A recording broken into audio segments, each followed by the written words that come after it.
Bienvenue dans la rétrospective de la période des questions. Ici, Donna Skelly, présidente de l'Assemblée législative de l'Ontario. 1987, quelle année pour le Canada? La monnaie royale canadienne a présenté une toute nouvelle pièce, le UR. Dans notre province, la chaîne TV Ontario a lancé sa chaîne francophone TFO. Et à Toronto, la construction du Sky Dome a commencé.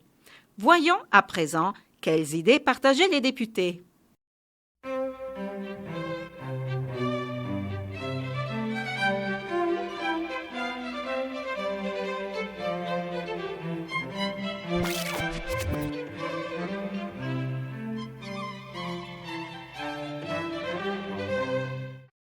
La période de 60 minutes. D'accord. Question orale, le chef de l'opposition.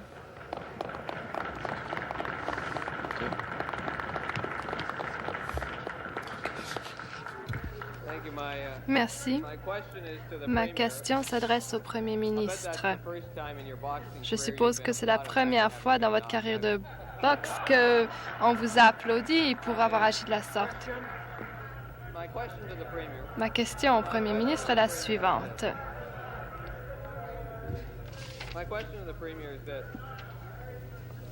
Ma question est la suivante, donc. Hier,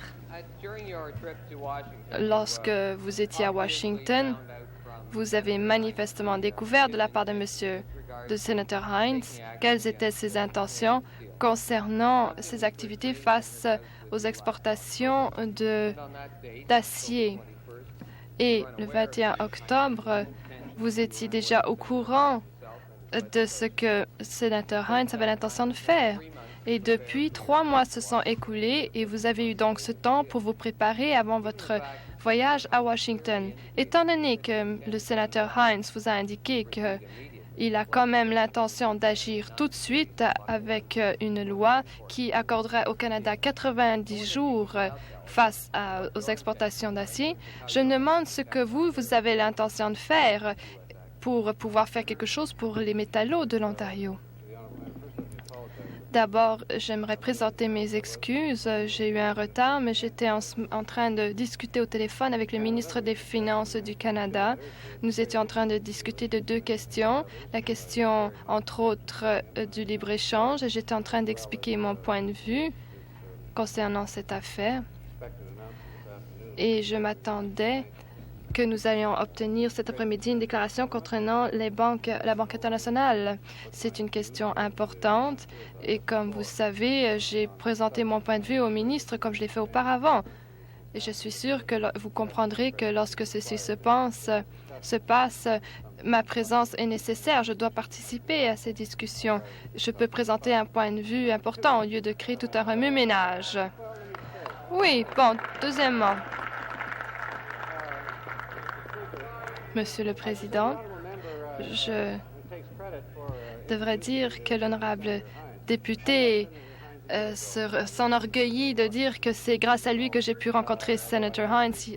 Or, je l'ai rencontré il y a déjà 1 an. Je reconnais que vous cherchez à vous enorgueillir. Mais, comme vous le savez, cela fait un certain temps que nous connaissons quelles sont ses intentions. Les problèmes dans l'industrie de la sidérurgie ne sont pas récents et les gouvernements au niveau de l'Ontario et au niveau du Canada essayent de trouver une solution à long terme.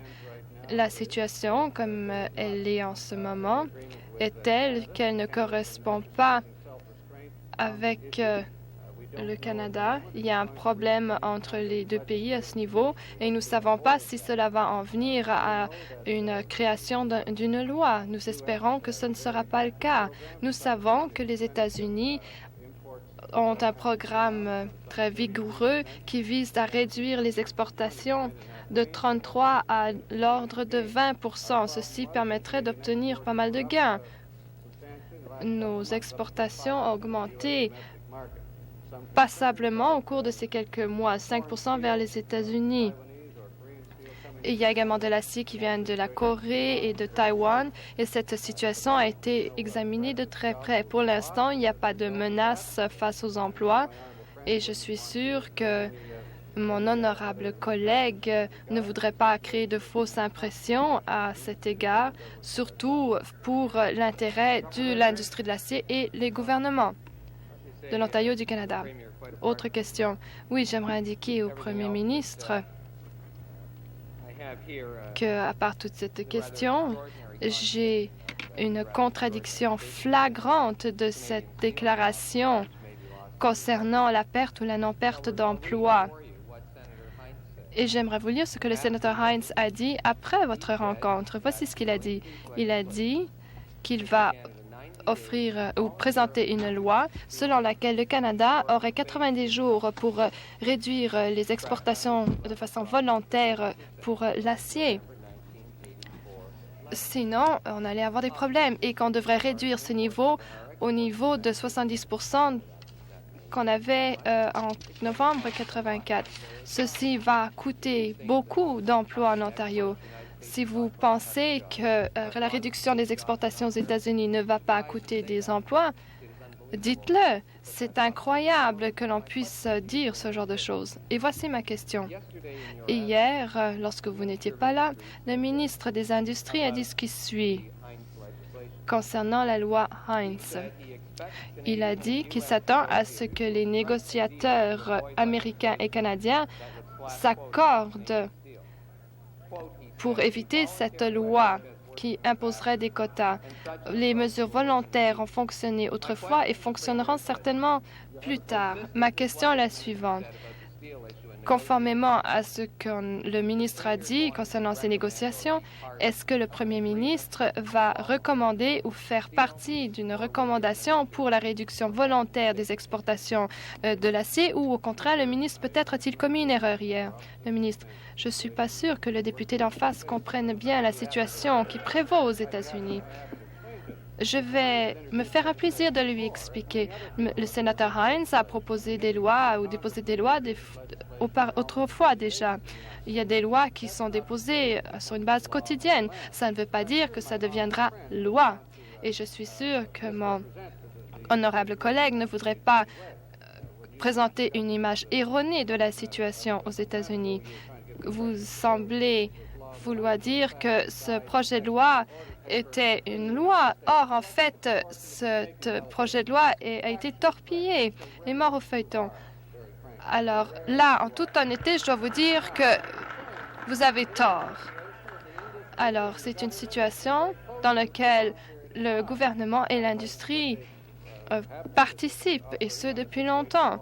Nous œuvrons et cette question de réduction volontaire du point de vue canadien est ce que l'on propose et peut-être cela demanderait de vérifier les nombres ou la quantité d'exportation. Et la situation est en train d'être gérée. Nous espérons que, avec l'aide du gouvernement fédéral, nous pourrons traiter de cette question de telle sorte que les États-Unis ne soient pas obligés de présenter une loi. Dernière supplémentaire. Bon. Alors, voici ce que j'ai à dire au Premier ministre. Celui-ci, lorsqu'il désire sermonner les autres sur le système américain, a indiqué ce qui suit. Et c'est vous qui avez dit ça, que vous êtes très surpris à la façon dont les décisions sont prises à Washington. Alors, j'aimerais également vous rafraîchir la mémoire, Monsieur le Premier ministre. Nous comprenons bien la façon dont on dépose des projets de loi aux États-Unis et qu'est-ce qu'il en suit. Mais j'aimerais indiquer au Premier ministre qu'alors qu'il n'y a pas eu de loi concernant les quotas sur l'acier, il en est de même pour le pacte de l'automobile. Pourtant, vous-même et d'autres personnes essaient d'empêcher ceci avant que cela se passe. Or, ceci n'a pas été couronné de succès avec le poids d'œuvre et il s'est passé qu'on s'est vu imposer un tarif là-dessus. Pour ce qui est de le pacte de l'automobile, nous faisons notre mieux pour que ça ne soit pas touché et nous essayons de faire de même pour l'acier. Voici donc ma question qui s'adresse au Premier ministre. Étant donné les commentaires formulés par votre ministre de l'Industrie qu'une approche volontaire peut fonctionner et que selon lui, des pourparlers concernant le caractère volontaire de la réduction des quotas peut aboutir, êtes-vous prêt à accepter une partie de la proposition du sénateur Hines qui dit, et je cite, que ceci devrait demander aux métallos de réduire leurs exportations aux États-Unis. Posez vos questions. Êtes-vous d'accord? Est-ce que vous allez faire comme vous l'avez fait pour le bois d'œuvre? À l'ordre, vous avez déjà posé votre question. Le Premier ministre. Oui, manifestement, c'est une interprétation erronée de la situation. Tout le but ici, c'est d'éviter qu'on y ait une loi imposée aux États-Unis qui infligerait des effets sur une autre industrie. Et il est intéressant de dire que le sénateur Hines nous a dit qu'il ne croit pas que l'industrie canadienne est subventionnée et il ne croit pas non plus qu'il y a du libre-échange erroné. Mais comme je vous le dis, si vous comprenez l'histoire, en ce moment, il y a une poussée protectionniste aux États-Unis pour protéger l'industrie de la métallurgie aux États-Unis qui souffre beaucoup en ce moment. Beaucoup souffrent ou risquent la faillite, mise sous séquestre et autres problèmes. Ils essayent de sauver tout ce qui reste de l'industrie de la métallurgie. Et en fait, le Canada est le seul pays contre lequel ils n'ont pas imposé de quotas d'exportation. Autrement dit, ce qu'on lui dit, c'est que nous avons libre-échange et nous sommes des partenaires honnêtes. Nous ne subventionnons pas non plus nos industries et nous ne cherchons pas à chercher les lois internationales pour expliquer. Nous ne faisons pas partie d'un problème, donc nous ne voulons pas chercher la solution. Le problème, c'est le manque de caractère concurrentiel de l'industrie des États-Unis. Mais nous essayons d'expliquer ceci aux sénateurs. J'aimerais également indiquer à l'honorable député. Bon, si ça ne vous intéresse pas, mais vous n'êtes pas obligé d'écouter, mais j'aimerais vous dire à l'honorable député qu'il s'agit d'une question importante. À l'ordre. À l'ordre, à l'ordre. À l'ordre. Nouvelle question. Nouvelle question. Le chef de l'opposition. J'aimerais lui dire qu'on aurait peut-être pu économiser beaucoup de temps si vous avez effectué une déclaration comme vous le faites fort souvent dans ce genre de situation. Question s'adresse à qui? Monsieur le Président, ma question s'adresse au Premier ministre.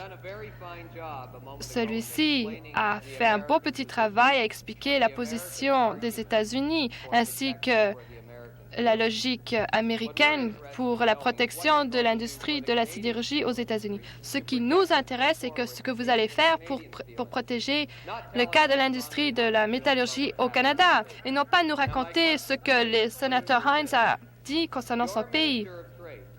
Mais j'aimerais vous dire que votre ministre du Commerce, qui ne vous a pas accompagné à Washington, a indiqué lorsque vous n'étiez pas là que selon lui, solution volontaire pourrait éviter ou contourner le problème. Êtes-vous d'accord ou pas avec votre ministre du Commerce qui a suggéré qu'une solution volontaire, autrement dit la réduction volontaire des quotas envoyés aux États-Unis, reflète la position prise par le gouvernement de l'Ontario? Le ministre, c'est ce qui se passe depuis un certain nombre d'années au pays. Vous êtes peut-être au courant, peut-être pas, mais jusqu'à présent, cela a évité l'adoption d'une loi aux États-Unis. Moi, je ne peux pas prédire l'avenir. Peut-être que l'honorable député le peut.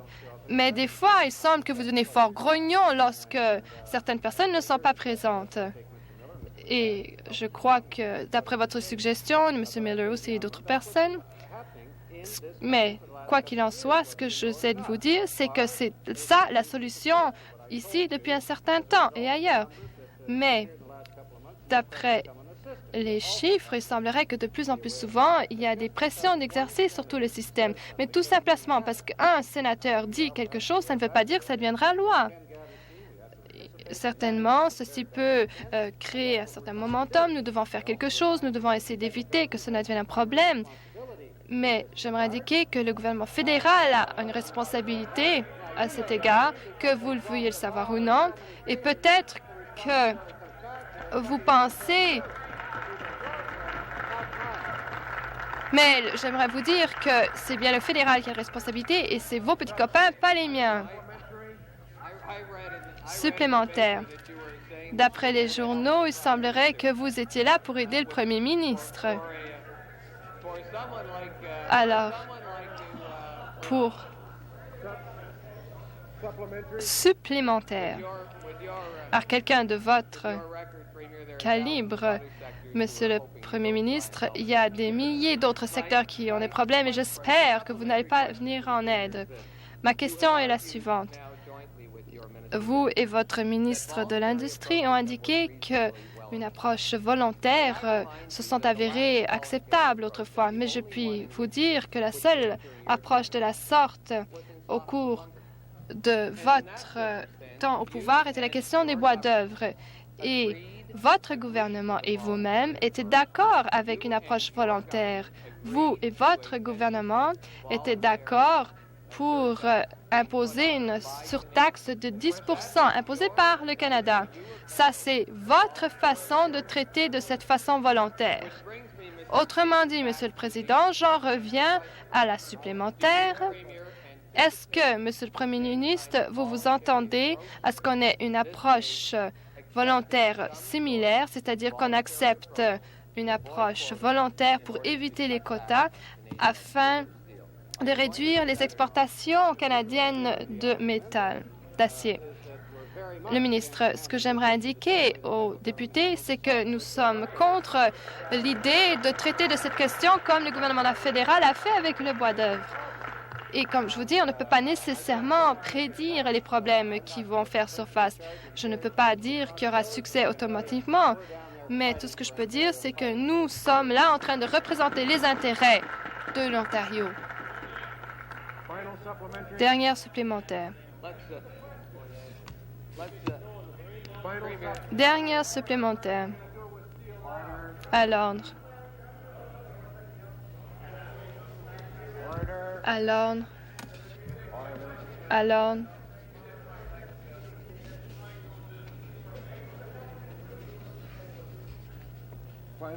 Dernière supplémentaire, le chef de l'opposition. Monsieur le Premier ministre, je crains qu'il vous est possible de refaire l'histoire dans ce cas-là et l'ANSAR sera la preuve que votre ministre de l'Industrie et du Commerce a reconnu le fait que l'Ontario était prêt à accepter des restrictions volontaires et également était d'accord avec une entente sur l'approche volontaire. Le Hansard le montre bien et on peut le prouver. Vous ne pouvez pas nier que votre gouvernement... À l'ordre, à l'ordre, à l'ordre. Le député a-t-il une dernière supplémentaire? À l'ordre.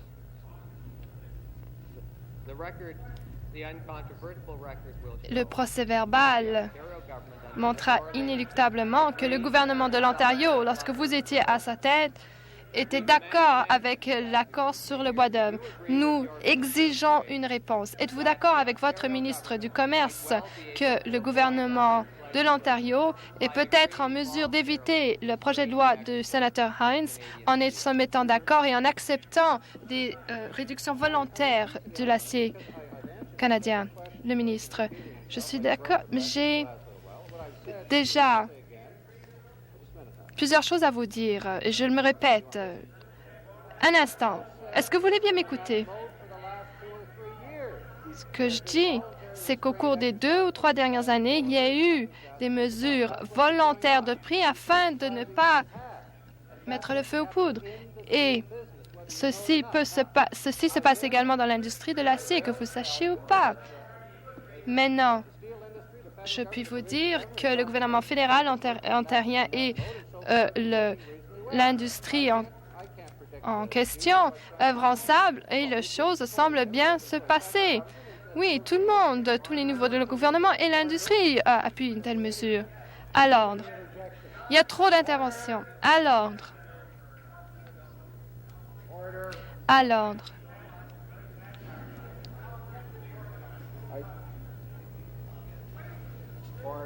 À l'ordre. À l'ordre. Nouvelle question, le député de York Sud.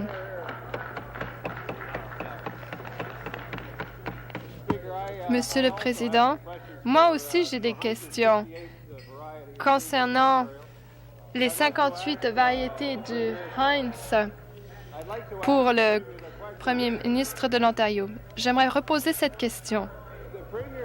Le Premier ministre a dit, alors qu'il était à Washington, Monsieur le Président, qu'il était là pour appuyer les initiatives du Premier ministre Mulroney et sa visite pour le libre-échange et qu'il appuyait M. Mulroney. Autrement dit, je suppose que cela veut dire que le Premier ministre de l'Ontario appuie les mesures de libre-échange prises par le Premier ministre du Canada. Pourquoi est-ce qu'il a le culot de raconter quelque chose tout à fait différent lorsqu'il se trouve en présence de hauts fonctionnaires américains que lorsqu'il est au Canada? Pourquoi est-ce que le ton change complètement, Monsieur le Président? Cela change seulement selon la personne qui veut écouter. Et cela s'applique aussi à mon collègue d'en face. Le message que je dis ici est le même message que j'ai apporté aux États-Unis. Je peux dire une chose à mon collègue. Je suis en profond désaccord avec le Premier ministre du pays. Vous le savez.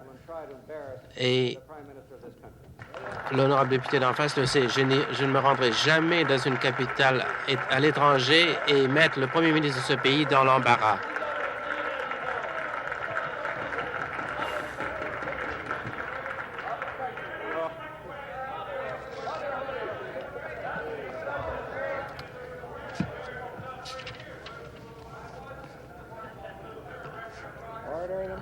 À l'ordre. Le député de York Sud aimerait poser une question supplémentaire. Nous allons attendre. À l'ordre.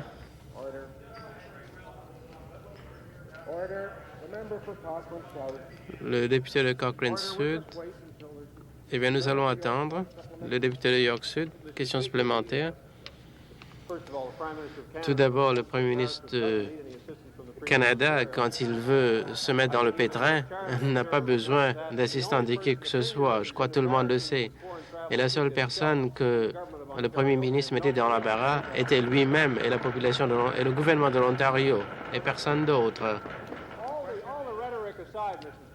Toute rhétorique mise de côté, Monsieur le Premier ministre, je voudrais vous demander si vous pouvez nous dire de la manière le plus claire que possible, parce qu'il a préféré parler à Michael Wilson au téléphone plutôt que de faire une déclaration dans cette chambre de ce qu'il a fait à Washington.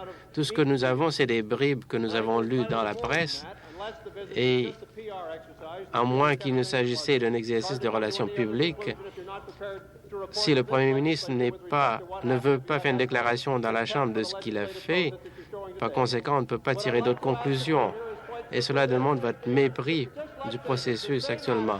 C'est tout à fait comme Davis. Vous adoptez la même attitude, le même mépris pour le processus législatif. Ce que j'aimerais demander au Premier ministre est ceci. Est-ce que vous pouvez nous dire si vous êtes en faveur de l'initiative de libre-échange du Premier ministre ou si vous êtes contre cette initiative? C'est la question la plus importante qui touche la population de la province et vous n'avez pas eu le courage de vous prononcer à ce sujet. Mon honorable collègue m'avait demandé d'éliminer la démagogie. Je trouve qu'il fait une demande extraordinaire compte tenu de ses habitudes.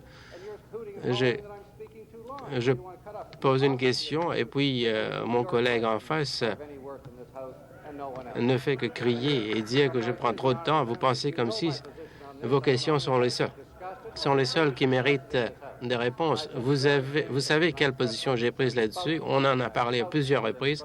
J'ai dit ce que je pense à propos du protectionnisme aux États-Unis, du pacte de l'automobile. J'ai dit en même temps, à l'encontre de mes collègues d'en face, je ne pense pas que c'est trop important de se rendre à Washington, mais je crois quand même que c'est une voix qui s'ajoute à la voix pour le Canada. Je ne peux pas dire que nous avons fait beaucoup de progrès. J'ai une certaine modestie qui est inconnue de mes collègues d'en face, mais je peux vous dire ce que nous avons accompli. Dernière question supplémentaire. Le député de York Sud. Monsieur le Président, je continue à croire La modestie, c'est une question d'opinion. Laissez-moi essayer de comprendre quelle était la prise de position du Premier ministre. Dans la mesure où c'est l'Ontario qui concerne, il était protectionniste, mais dans la mesure de nos exportations, il propose le libre-échange. Si c'est ça que vous voulez exprimer, est-ce que vous attendez à ce que quelqu'un aux États-Unis, il y a une personne qui va vous prendre au sérieux, et est-ce que vous pouvez nous dire si à Toronto, à Ottawa et Washington, si vous avez la même position, vous avez la même opinion, et quelle est cette opinion en ce qui concerne le commerce? Êtes-vous en faveur de l'initiative du Premier ministre ou est-ce que vous êtes contre cette initiative qui a déjà été mise en branle et qui est la question la plus importante qui concerne la province? Monsieur le Président, mon collègue dit qu'on ne m'a pas pris au sérieux. Je serais peut-être tenté de le croire. Et je peux dire que j'ai eu l'occasion d'expliquer certaines choses que certains sénateurs ne connaissaient pas. En fait, l'ampleur des rapports commerciaux, le fonctionnement du pacte de l'automobile au cours des années, le caractère unique de nos rapports, le fait que nous ne subventionnons pas notre industrie et que le commerce est plus ou moins équilibré entre les deux pays. Je ne voudrais pas mettre en cause ces rapports. Et quand vous me demandez quelle est mon opinion sur l'initiative du Premier ministre, je n'ai aucune idée de ce qu'il veut faire. Et vous non plus, vous ne savez pas. Et il ne l'a pas encore exprimé lui-même. Je crois qu'on a discuté de cette question à plusieurs reprises. Je suis heureux de pouvoir le faire encore une fois si jamais les députés de l'opposition cessaient de crier. Une nouvelle question. Je ne peux pas croire mes oreilles. Le Premier ministre de la province était parti d'une mission commerciale au nom de la population de la province et il dit qu'il ne s'est pas rendu à Washington pour défendre l'intérêt de la province et maintenant il dit au nom de la personne qu'il n'a aucune idée quel était le but de cette initiative commerciale et quels sont les résultats éventuels. Mais je peux vous dire, j'aimerais savoir ce que vous allez faire pour vous assurer que la population de l'Ontario obtienne une certaine entente, un certain accord afin qu'on puisse protéger les emplois et la population de la province. Monsieur le Président, à l'encontre du député d'en face, je ne suis pas dogmatique pour ce qui est de la politique. Je ne suis pas de ceux qui aiment crier et hurler à propos des questions, à moins de connaître toutes les conséquences. Mon collègue d'en face aime crier sans trop savoir de quoi il parle. Je ne sais pas ce que Brian Mulroney veut faire. Je ne pense pas que vous non plus, vous le savez. Peut-être que vous le savez. Eh bien, si vous le savez, eh bien, faites-nous part de vos connaissances. Je vous ai parlé de la nécessité de protéger l'emploi. Mon collègue d'en face, quand il se tenait avec M. Mulroney, il lui tenait les épaules. Et dès que M. Mulroney chute dans les sondages, à ce moment, il essaie d'imaginer une autre stratégie. Par conséquent, il y a 6 ou 7 théories. Mais nos opinions n'ont pas changé. Nous voulons défendre les intérêts de l'Ontario et du Canada.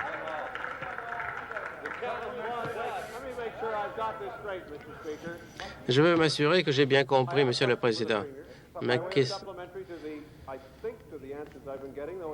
question supplémentaire par rapport aux réponses, je crois, qu'il nous a données, parce que je ne suis pas sûr vraiment de ce qu'il a dit. Vous ne connaissez pas l'opinion du Premier ministre. Vous ne savez pas ce que l'initiative commerciale du Premier ministre comprend. Et c'est la position que vous voulez appuyer quand vous vous êtes rendu à Washington.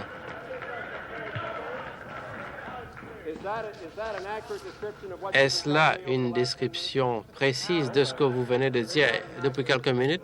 Ce n'est pas une description précise, mais c'était très amusant. Et le député a choisi de ne pas étudier la situation telle qu'elle existe. Nous ne sommes pas en train de discuter l'initiative commerciale parce que cela appartient à d'autres personnes. Nous étudions d'autres questions. Nous avons parlé des plus acides, entre autres. d'autres questions qui touchent la province de l'Ontario et les États-Unis. Et je dois dire que je me sens un peu plus optimiste que je l'ai été par le passé. Par conséquent, il y a beaucoup de choses qui nous intéressent. Et je crois qu'en ce sens, la réunion valait la peine.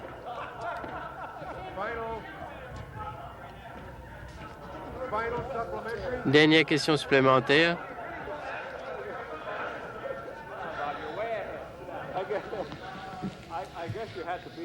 Je crois qu'il fallait être présent, Monsieur le Président, pour voir ce qui s'était passé au cours de ces réunions.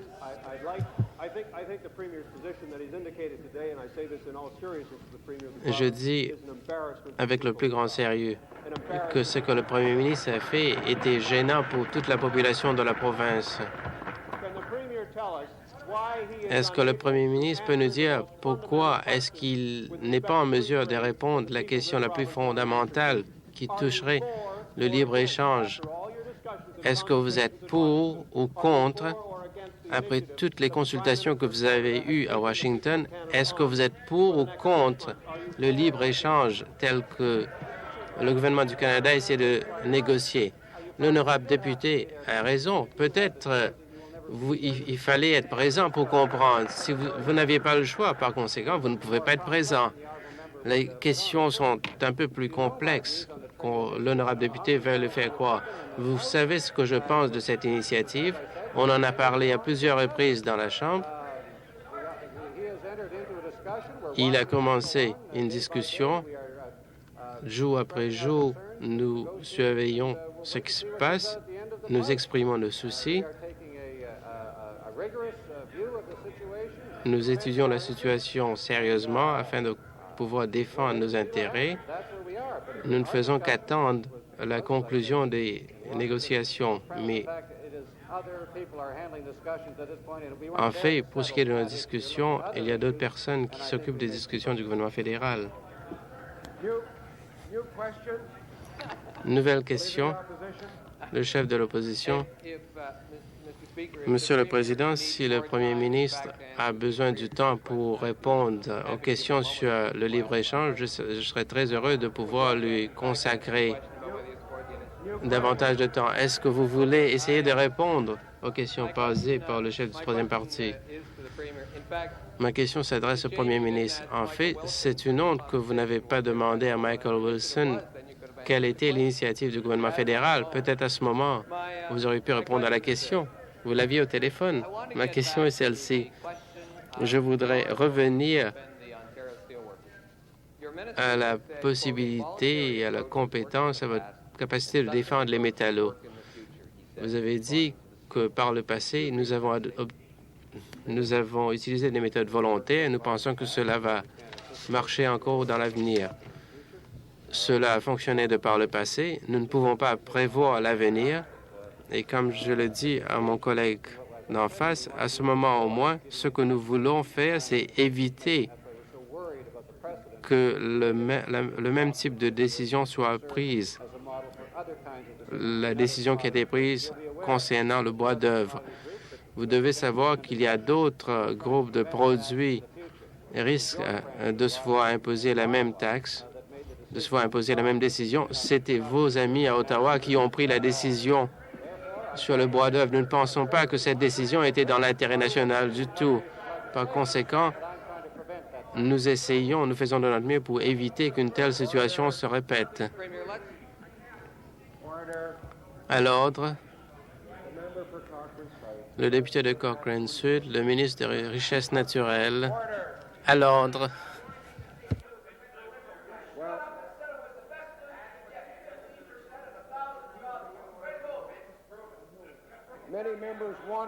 De nombreux députés veulent poser des questions. Est-ce que vous voulez toujours poser des questions? Questions supplémentaires? Je voudrais expliquer pourquoi c'est important. Il y a deux étapes. D'abord, l'étape volontaire et ensuite le point où les Américains adoptent des mesures. À l'étape volontaire, vous vous êtes convenu avec les autres gouvernements du Canada d'accepter une taxe de 10 % sur le bois d'œuvre au Canada.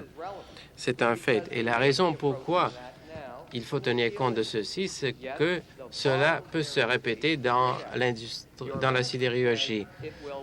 Votre ministre avait dit que cette méthode va nous servir dans l'avenir aussi. Par conséquent, nous devons savoir, Monsieur le Premier ministre, si vous avez l'intention d'accepter une limitation volontaire pour l'acier comme vous l'avez fait pour le bois d'œuvre. Je dis à l'honorable député, c'est une situation complètement différente. Et je le dis avec le plus grand respect. J'ai du mal à vous faire comprendre certaines choses, mais je sais que vous avez tort. Je ne sais pas comment vous l'expliquer. J'ai demandé à des avocats, à des officiels de vous l'expliquer. Je serai heureux de vous rencontrer en dehors après la période de questions afin de pouvoir vous donner les explications que vous cherchez. Pour ce qui est de la question du bois d'œuvre, la taxe a été imposée sans qu'on ait eu affaire avec les tribunaux. Cette situation ne va pas se répéter. Je ne pense pas que mon collègue comprend ce qui se passe au terme de la loi. C'est une bonne chose que vous avez choisi de faire la politique plutôt que de pratiquer le droit. Nous essayons de limiter nos exportations volontairement. C'est quelque chose que nous avons fait depuis plusieurs années dans ce pays. Il n'y a aucune loi fédérale aux États-Unis concernant l'acier. Je ne peux pas vous dire ce qui va se passer aux États-Unis dans l'avenir. À l'ordre. À l'ordre. Est-ce que le député veut bien reprendre son siège? À l'ordre.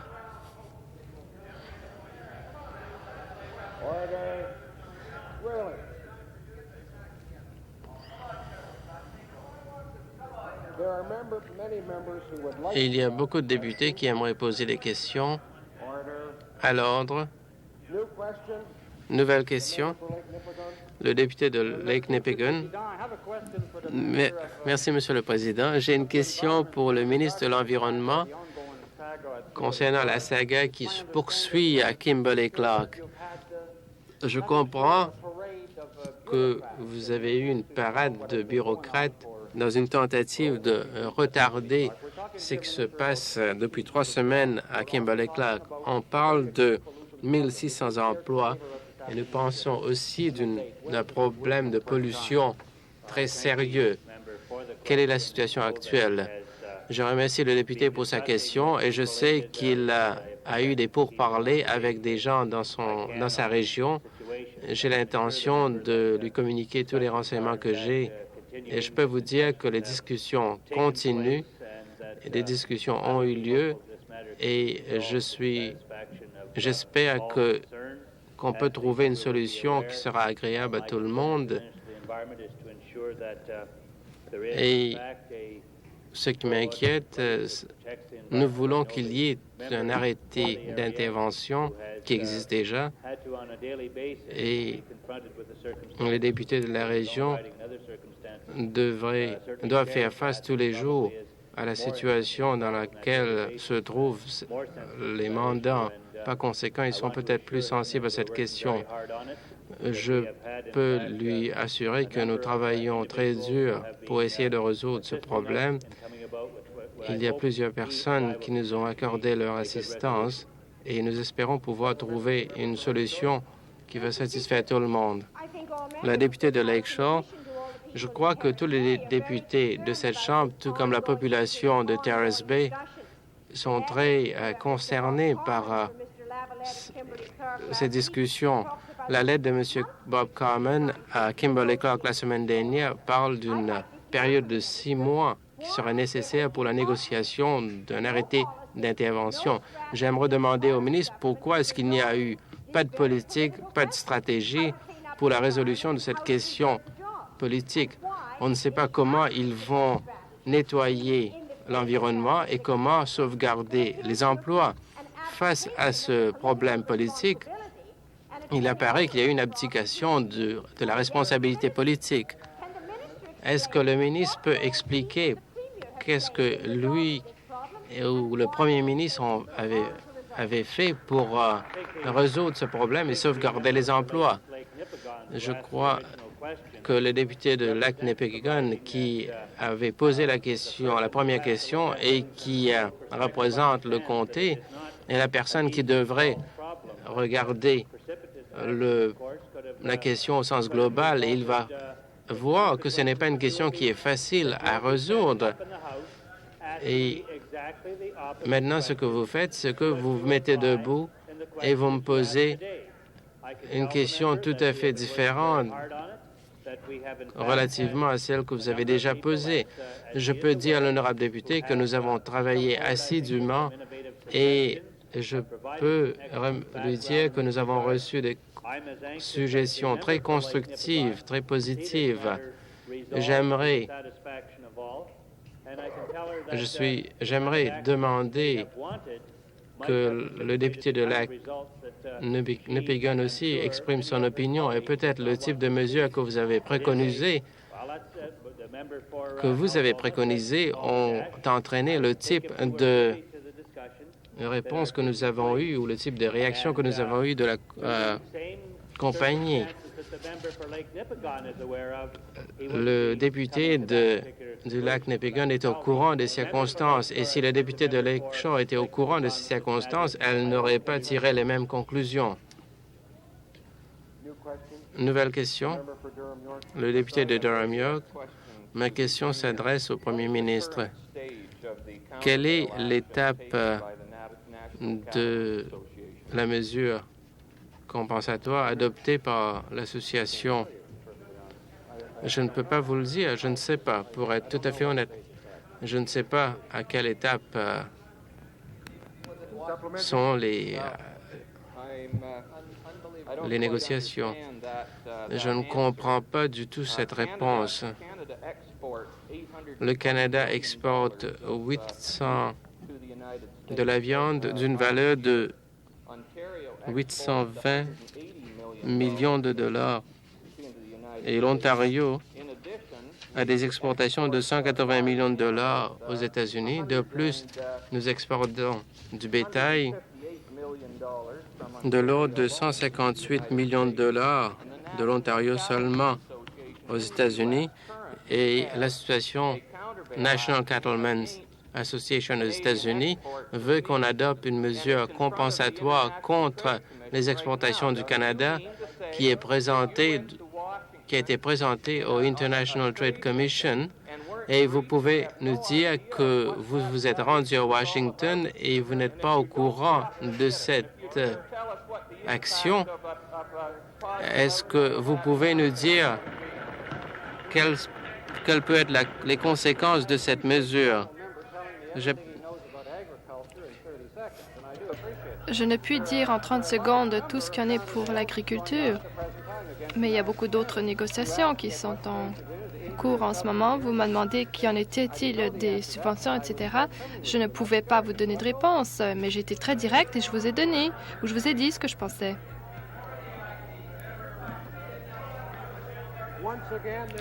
Encore une fois, je répète, il y a d'autres députés qui désirent poser des questions. Je vais attendre patiemment jusqu'à ce que l'échange d'interjections s'arrête. À l'ordre, le député. À l'ordre. Le député de Windsor-Riverside, nouvelle question. Merci, Monsieur le Président. J'ai une question qui s'adresse au ministre de la Santé.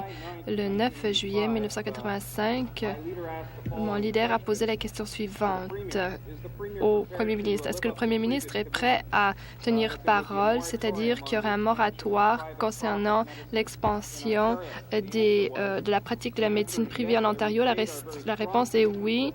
J'ai une promesse très forte pour un système de la sorte. Pourquoi alors est-ce que le Premier ministre a changé la politique qui a été mise sur pied par le ministre de la Santé et d'affecter 1000 lits pour les instituts en soins infirmiers et que 400 devraient venir encore plus tard et que ceci allait coûter 17 millions ou 17 900 000 dollars? Voilà ce que ça allait coûter aux Ontariens.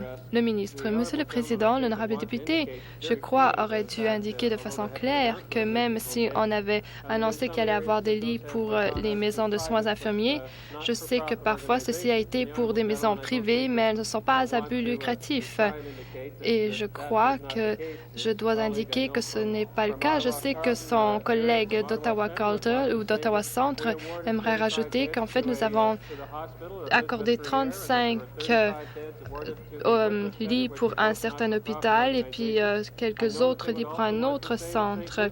Et j'aimerais indiquer que pour St. Luke's Place, un autre endroit semble lucratif, on a octroyé des lits à ce centre aussi pour tenir compte des besoins des gens dans diverses communautés. Je crois que c'est cela que nous désirons tirer au clair. J'aimerais également indiquer, Monsieur le Président, que lorsque nous avons des réponses à certaines propositions et qu'on peut voir que le service offert sera de qualité supérieure, nous allons octroyer les subventions aux personnes ou aux groupes de personnes qui peuvent offrir une qualité supérieure. Et c'est comme ça que nous allons continuer à procéder.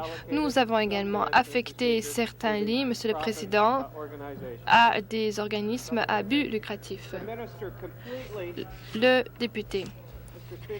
Monsieur le Président, le ministre donne l'impression, je ne dis pas qu'il induit en erreur les députés, mais c'est pas loin. Il donne l'impression que tous ces lits sont octroyés à des institutions à but non lucratif. Or, la grande majorité de ces lits sont affectés au secteur privé. Il le sait, nous le savons, tout le monde le sait, et le ministère ne fait rien pour stimuler le secteur non à but non lucratif pour pouvoir accroître sa part du marché. Vous ne faites rien et vous le savez. Pourquoi alors avez-vous dépensé presque 18 millions de dollars pour des lits et la somme totale que vous avez dépensée pour d'autres types de services est seulement de l'ordre de 20 millions de dollars? Le ministre, eh bien, j'aimerais lui dire d'abord que vraiment, il a tort, le député. Et je suis sûre qu'il serait prêt à dire qu'il avait tort lorsqu'il a mis son hypothèse à l'avant concernant les affectations de nouveaux lits pour les soins infirmiers. Comme je l'ai indiqué, nous avons également offert la possibilité aux associations à but non lucratif de faire des demandes. Nous les avons même encouragés à le faire.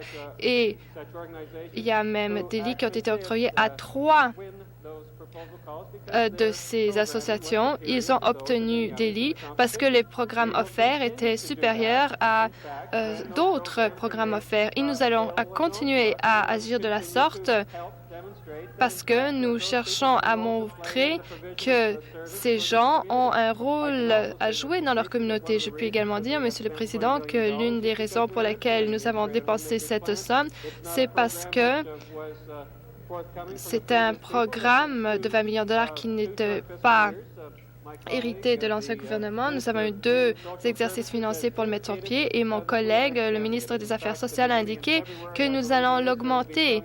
Et je crois qu'en février, nous allons avoir 10 nouvelles communautés qui vont participer et je suis sûre que le programme sera donc appuyé. Une nouvelle question, le chef de l'opposition. Monsieur le Président, j'ai une question qui s'adresse au Premier ministre. Nous avons donc tiré au clair que vous êtes d'accord avec votre ministre de l'Industrie concernant que vous êtes d'accord peut-être avec la réduction volontaire des quotas et vous comprenez également la situation des droits de compensation pour le bœuf de l'Ontario. En ce moment, nous constituons 3,6 à 3,8 % du marché américain. Il se peut que les Américains désirent réduire cette part du marché à 3 %. Je suis sûre qu'au cours des derniers jours, vous comprendrez le nombre d'emplois que cela va coûter. Pouvez-vous nous le dire? Le Premier ministre, les chiffres le mois dernier étaient de l'ordre de 5 %. Et à l'origine, c'était de l'ordre de 2,4 %. Ils désirent voir le premier chiffre baisser. On n'a pas encore d'entente et je ne crois pas qu'on ait d'entente à conclure. Et justement, c'est là le but. Ce que je vous ai dit, c'est que l'industrie est en train d'effectuer des réductions volontaires et depuis un certain temps. Mais, Monsieur le Président, pour ce qui est du marché intérieur aux États-Unis, qui est de l'ordre de 1 million de tonnes, si j'ai bien compris, théoriquement, le Canada, s'il pouvait concurrencer sans entrave, aurait une meilleure part Par conséquent, il semblerait qu'on n'a pas accès direct.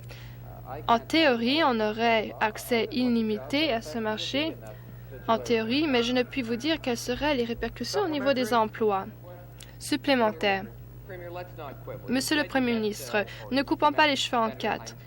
Vous avez rencontré le sénateur Hines et déjà il y a 3 mois, on vous a averti, on vous a dit qu'est-ce qui vous attendait. Vous-même, on vous a dit aux États-Unis, à Washington, que vous devriez réduire vos exportations. Et à Washington, on vous a dit, on vous a mis au courant, le sénateur vous l'a dit.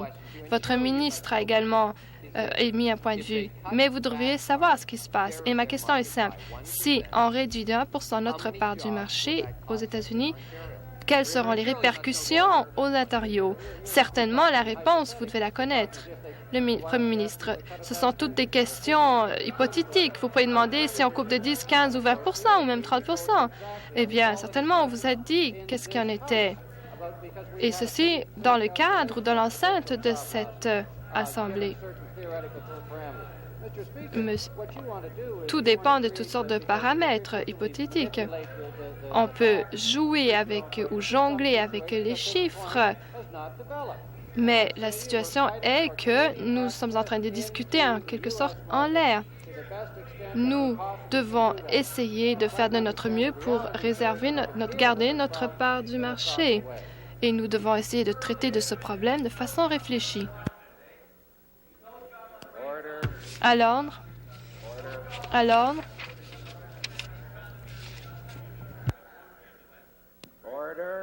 À l'ordre. Bon, j'attends. J'attendrai. À l'ordre.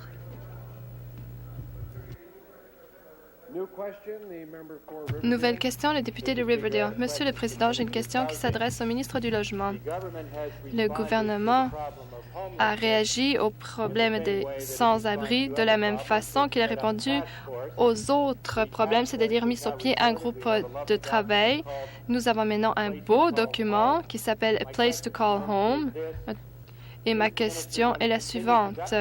Est-ce que le ministre va continuer à éviter ce problème et va le remettre les recommandations à un conseil consultatif ou est-ce qu'il a l'intention de mettre sur pied ces recommandations bientôt? Le ministre.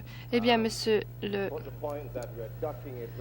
Président, on nous accuse d'esquiver cette situation en insinuant qu'il y a un rapport de produits qui propose des recommandations. Je n'ai pas l'intention d'éviter la situation. J'aimerais indiquer que nous cherchons de la consultation et c'est très professionnel. M. Miles Bairstone a pu nous venir en aide pour le faire et dès que les recommandations auront été examinées, je serai heureux de dire ce qui en est supplémentaire. Eh bien, je suppose qu'une personne sans abri pourrait obtenir suffisamment d'exemplaires de ce rapport. Ceci pourrait lui servir d'abri. Et même le ministre lui-même se rend à un comité consultatif. Ce n'est pas surprenant. Qu'en est-il alors que certaines des recommandations contenues dans ce rapport devraient être mises en œuvre dès cet hiver et même dès le 1er février 1987, alors que le ministre nous donne une réponse différente. Est-ce que le gouvernement va vraiment agir pour les sans-abri? Le ministre. Le rapport nous indique qu'il s'agit d'une question pressante et on aurait dû traiter de cette question il y a 2 ans. Mais étant donné qu'il y avait un manque d'intérêt et autres manquements de l'ancien gouvernement, il semblerait que maintenant l'heure est venue de faire quelque chose tout de suite. Mais j'aimerais indiquer que je ne voudrais pas mettre en œuvre aucune recommandation si elle n'est pas mûrement réfléchie. Et j'aimerais indiquer que nous allons obtenir des recommandations d'ici 5 à 6 semaines et à ce moment-là, nous allons agir. Nouvelle question, député de New York. Étant donné que on a établi la question que ce droit compensateur concernant le bœuf n'est pas un sujet de controverse.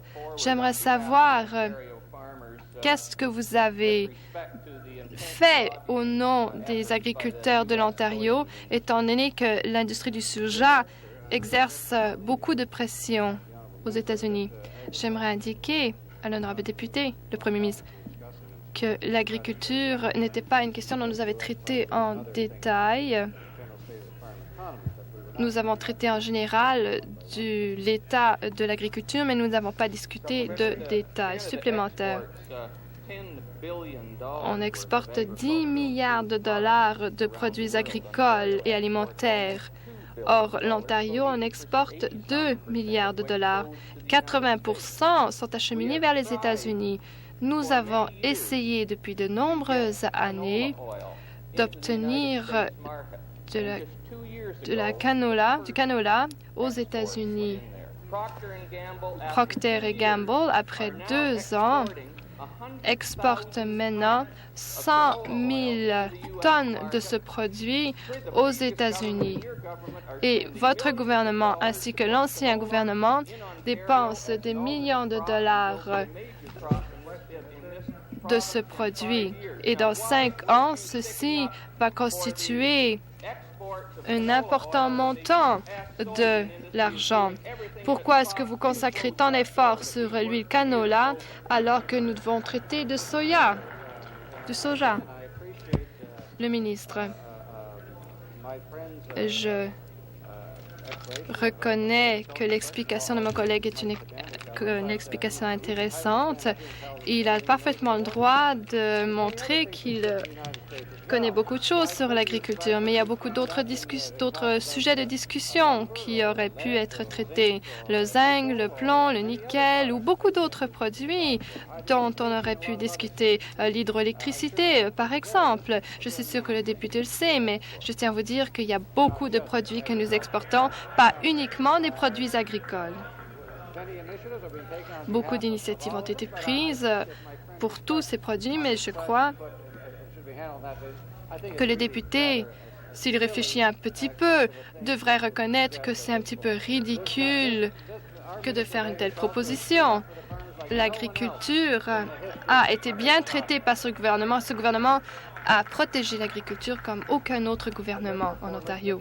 Le député de Lake Nipigon, nouvelle question.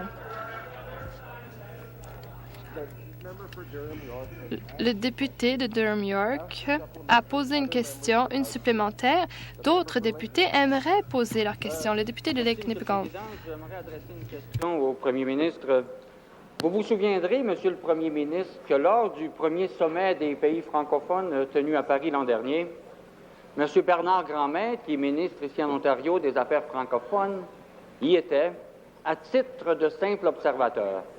Par contre, la province de Québec, ainsi que celle du Nouveau-Brunswick, en vertu de la francophonie qui chez eux est très présente, avaient négocié un statut particulier. Vous êtes sans doute au courant, Monsieur le Premier ministre, que le 2e sommet aura lieu au Canada, en fait à Québec l'an prochain. Entendez-vous négocier un statut particulier pour les 500 000 francophones de l'Ontario? Monsieur le Président, mon ami est correct. À le dernier sommet de francophonie à Paris, nous étions représentés par le ministre des Affaires francophonie, M. Grandmaître. Il était part de la délégation fédérale et, comme vous savez, province de Québec, province Nouvelle-Brunswick étaient en statut différent que ça. À ce moment, on ne sait pas exactement le rôle d'Ontario à la prochaine sommet de francophonie qui serait à Québec, je crois, cette année, en automne, je crois, à Québec. On parle, on discute de ce sujet avec le gouvernement fédéral. Je ne peux pas dire à mon ami maintenant exactement le résultat de ça, mais je peux vous dire que Ontario va avoir une grande présence cette sommet. Merci, Monsieur le Président. Étant donné, Monsieur le Premier ministre, 2 choses. Qu'évidemment, nous sommes 500 000 ici en Ontario. Et aussi, la conférence se déroulera à Québec. Envisagez-vous, Monsieur le Premier ministre, de définir ou d'offrir à la population des services ou des occasions spéciales pour marquer l'anniversaire du 2e sommet de la francophonie ou des pays francophones? Je regrette que je ne peux pas dire à le membre, le député maintenant, exactement ce qu'Ontario peut faire, mais je comprends, comme mon ami comprend, nous avons beaucoup de francophones ici, et je crois que c'est d'importance jouer un rôle d'importance à ce sommet. Mais il y a beaucoup de francophones ici dans la législature qui seraient intéressés dans ce sujet. Moi, je crois que c'est un sujet que nous devons discuter ensemble de tous les membres francophonie dans la législature, de tous les partis, pour discuter le rôle d'Ontario. Et après ça, on doit discuter avec le gouvernement fédéral. Mais malheureusement, je ne sais pas à ce moment le rôle d'Ontario, mais je peux vous dire que ce serait un rôle important.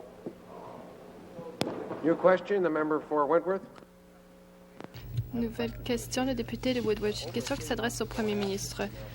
Il y a plus de 3 mois, j'ai posé une question au Premier ministre concernant la décision pour une autoroute dans ma circonscription. À ce moment-là, le Premier ministre a assuré que la décision, on pouvait s'attendre à l'obtenir sous peu.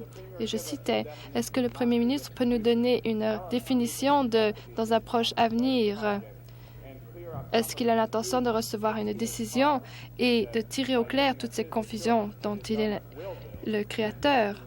Parce qu'il s'agit ici d'une question de sécurité dans ma circonscription, Hamilton-Wilburn. À l'ordre. Et on a déjà demandé ceci depuis octobre 85. La question a été posée. Monsieur le Président, je m'excuse, je ne puis répondre à la question. Le temps s'est écoulé. Mais je dois dire à mon honorable collègue, s'il me l'autorise, que la réponse est sous peu. Le temps pour la période des questions s'est écoulé.